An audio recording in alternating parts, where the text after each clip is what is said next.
went on the Mirtazapine in 2023 after being on citalopram for around about 6 years. I'd actually gotten up to the 40 milligram dose of citalopram, which is really the highest recommended dose that you can take.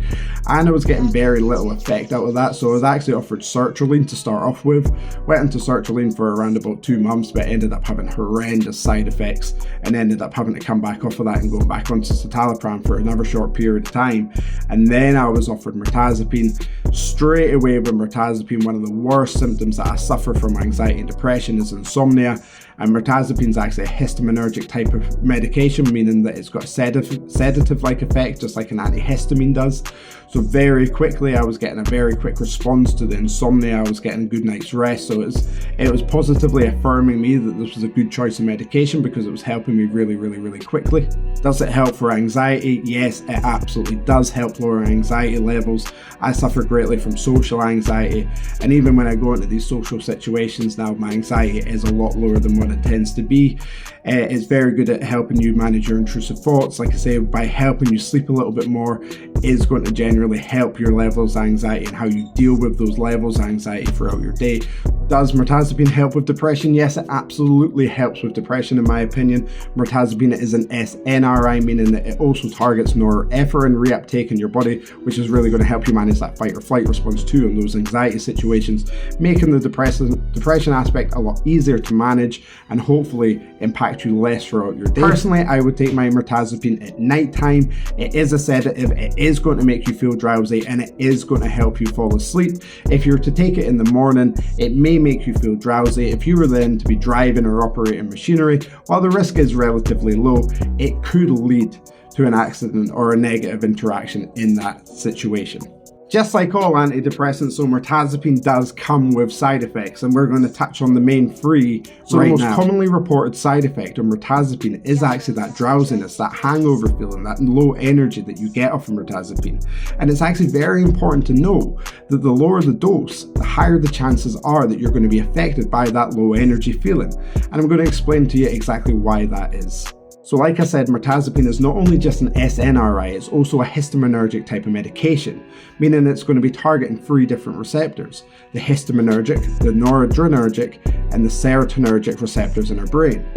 This means that in a lower dose of Mirtazapine, it's going to have a higher affinity, it's going to block the histamine receptors, and it's not going to target the norepinephrine or the serotonin receptors as much.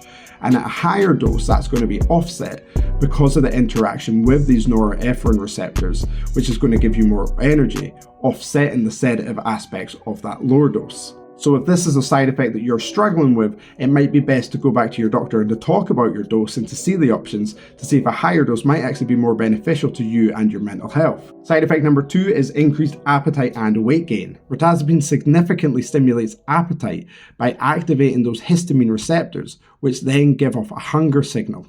Mirtazapine also alters the metabolic processes by modifying the neurotransmitter activity, leading to a preference of a carbohydrate metabolism, which then leads to a less calorific expenditure. And if you're wondering why you put on a couple of pounds around your waist since you've started taking Mirtazapine, that's because Mirtazapine induces insulin resistance, which alters the normal fat storage processes in our body, and then typically leads to excess fat stores around our abdomen area.